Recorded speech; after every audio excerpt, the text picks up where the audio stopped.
This is an introduction to vocab set 4C.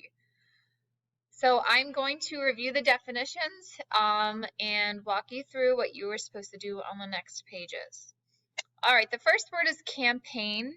A campaign is a noun. It's a series of operations to accomplish a goal. Some of the boys at our school began a campaign for the right to wear shorts all year long. So some synonyms, we have movement, crusade, operations. All those are the same thing as a campaign.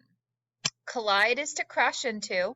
Sometimes two cars collide in the student parking lot after school when everyone is in a hurry to leave. A consequence is the outcome, result, or effect of something. One consequence of dieting is having to buy new clothes. Drastic, if we describe something as drastic, it means it's extreme or severe.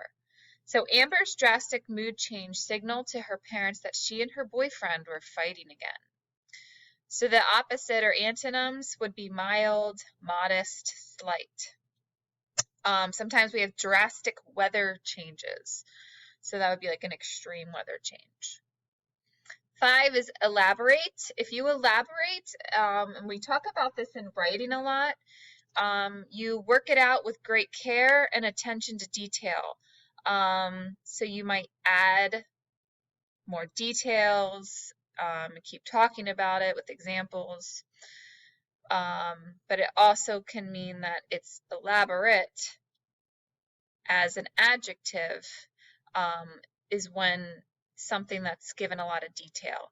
So there's two forms. So the first one, Simone's 16th birthday was so elaborate that her mom hired an event planner. So that one's as an adjective.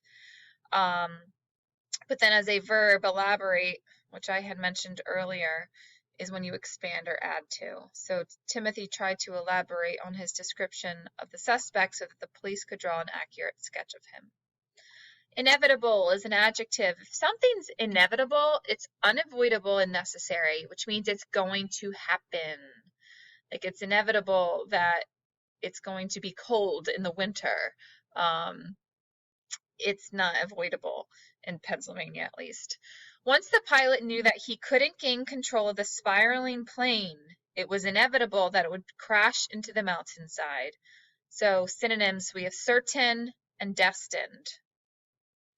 Loathe. If you loathe, it means you feel intense hate for something.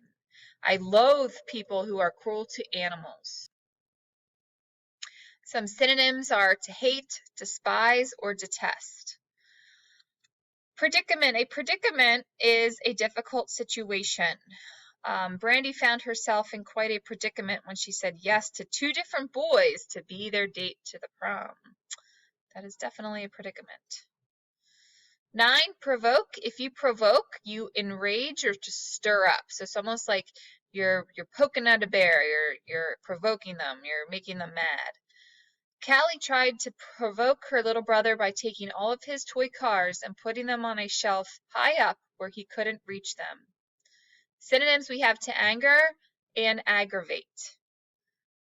10 is retaliate as a verb. When you retaliate, you're getting even, you get back. You do something to get revenge. So when that kid hit me in the arm, I had to use all of my self-control not to retaliate. So another form is spitting on my feet was his form of retaliation. 11 is sanctuary. A sanctuary is a sacred or holy place, or it's a safe place. The minister told me to light candles in the sanctuary. To Terry, her garden was her sanctuary. 12 is siege. A siege is a long fight, especially the surrounding of a city. The siege on the city of Fallujah lasted nearly 40 days. Another form is besiege, which is a verb meaning to attack. We besieged City Hall. 13, subsequent, means following in order or next. So it means it just comes next. Subsequent to their arrival at the airport, they rented a car and started to sightsee. Some opposites or antonyms, former, previous, or prior. Subsequent is often used as an adverb. Subsequently, the bear found food and subsequently found a place to nap. 14 is treacherous. If we describe someone or something as treacherous, it means not to be trusted or dishonest. But a lot of times we use this word in the second meaning, which is dangerous and hazardous. Barney's treacherous friend often lied to him about why he couldn't hang out with him. The explorers had a treacherous climb to the peak of the mountain. 15, vow, means to promise or pledge. The groom vowed to love his wife for the rest of his life. All right, on the next page, you are fixing the mistakes. So in the blanks, not in the blanks, but that is the wrong word in bold. You need to figure out which word belongs and write that word on the line. Don't forget to cross them off on this top list.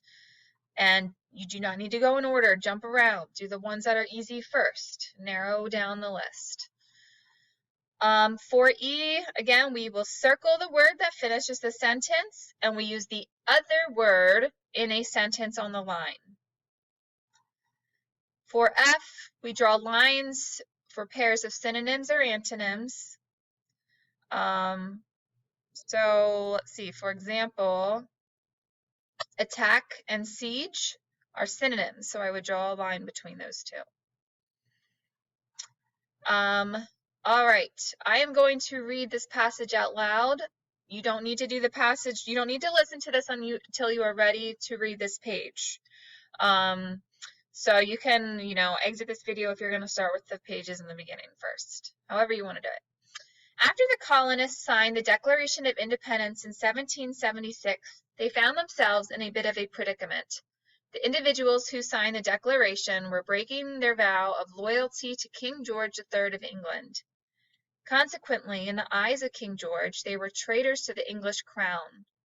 Colonists, however, argued that the Declaration was inevitable. King George hadn't been giving the colonists what they needed for a long time, and they had complained to him again and again. Some of the actions of King George had caused a group of colonists to loathe the king and his government's policies. They also argued that people have the right to overthrow a government if they feel that the government is not protecting the natural rights of its people. The Declaration itself proved that the colonists were willing to take drastic measures to get their freedom. If this meant forming a whole new country, then so be it. When word of the Declaration reached England, it provoked King George's anger. As an act of retaliation, the king decided to launch an elaborate military campaign in the colonies. The purpose of the campaign was to squash the revolution. The king wouldn't just let his colonial empire go without putting up a strong fight. It wasn't long before the two armies collided and a full-fledged war had begun. Siege after siege occurred, and the fighting continued for 5 long years. England almost won the war at many different points during the first few years, but the Americans were able to win in the end, mostly thanks to 3 things. First was the great military leadership of George Washington. Second was the hit-and-run fighting tactics that the Americans used against the huge British army. And third was a vow from France to help the Americans. By winning the war, Americans officially gained their independence, and the United States of America was born. The soldiers who fought in the battles were thought of as traitors by the British, but were called brave patriots in America. What do you think? Were they treacherous and disloyal to Britain, or did they have a good reason to fight?